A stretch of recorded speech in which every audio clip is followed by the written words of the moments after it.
সাধারণ মানুষ, এমনি জ্ঞান বুদ্ধি বেশি নেই, শিক্ষিত নয়, কিন্তু অপরকে জ্ঞান দেওয়ার জন্য রেডি, জ্ঞান দেবেই। সেই জন্য সব জানে, সব জানতা। আমরা তো কেউ সব জানতা নই, আমাদের ভাব হচ্ছে সব জানতা। কেবল লেকচার দেওয়া আর বুঝিয়ে দেওয়া। শ্রীরামকৃষ্ণ এই যে লেকচার কথাটা ইংরেজিতেই বলছেন, উচ্চারণ করছেন ইংরেজিতেই, লেকচার। বানান করতে পারবেন না। এই লেকচার বানানটা কি একটু ইংরেজিতে করে দিন তো মহারাজ, কি ঠাকুর, বুঝতে পারবেন। বিদ্যে তো ওই আজকের দিনে ক্লাস 1, 2 অবধি বিদ্যে, তার তো লেকচার বানান পারবেন না। কিন্তু লেকচারটা বলা চায়, কেন বলা চায়? কারণ তার সব দিকে কৌতূহল। একটা অদ্ভুত মানুষ শ্রীরামকৃষ্ণ, লেখাপড়া শেখেননি, কিন্তু কত বড় বড় লোকের সঙ্গে তার দেখা সাক্ষাৎ, ভাব বিনিময়, বার্তা বিনিময়, কত কী হচ্ছে। এবং সেখানে আমরা দেখতে পাচ্ছি অবাক হয়ে যে শ্রীরামকৃষ্ণ কথা বলছেন ঈশ্বরচন্দ্র বিদ্যাসাগরের সঙ্গে। তখনকার দিনের বিরাট মানুষ বিদ্যাসাগর, মহাপণ্ডিত। তাকে বিদ্যাসাগর এই উপাধি দেওয়া হয়েছিল।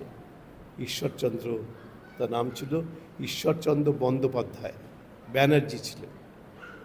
তাকে উপাধি দেওয়া হলো সংস্কৃত কলেজ থেকে, কলকাতার বিদ্যাসাগর। তা সেই বিদ্যাসাগর শ্রীরামকৃষ্ণের সঙ্গে দুজনের মোলাকাত হয়েছে, কথাবার্তা হচ্ছে। একজন তো লেখাপড়া কিছুই জানে না, আমাদের শ্রীরামকৃষ্ণ, আর একজন তো সমুদ্রের মতো তার জ্ঞান, বিদ্যার সাগর। বিদ্যার সাগর তুমি বিখ্যাত ভারতে, মধুসূদন দত্ত লিখেছিলেন। আমি মাইকেল কথাটা বলতে ভালোবাসি না, মধুসূদন বলতে ভালোবাসি। তার নাম মাইকেল মধুসূদন দত্ত। তিনি হিন্দু ধর্ম ত্যাগ করে প্রলোভনের জন্যে খ্রিস্টান ধর্ম গ্রহণ করেছিলেন। পরে তিনি অনেক অনুশোচনা করেছেন। একটি বিখ্যাত কবিতা আছে মধুসূদনের, তার নাম আত্মবিলাপ। আপনারা পড়েছেন কিনা জানি না।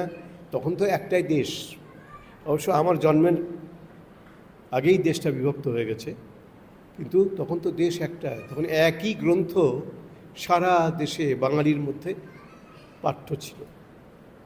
আমাদের মনে আছে, আমাদের ছোটবেলায় আমাদের যে গ্রন্থটি অবশ্য পাঠ্য ছিল, ওই ক্লাস 3, 4 এই সময়, তার নাম ছিল কিশলয়। আমি জানি না এইখানে যারা আমার বয়সে আছেন তারা কি পড়েছেন। আমরা পড়েছি কিশলয় আমাদের ছোটবেলায়। হ্যাঁ, এখনো পড়েছেন? হ্যাঁ।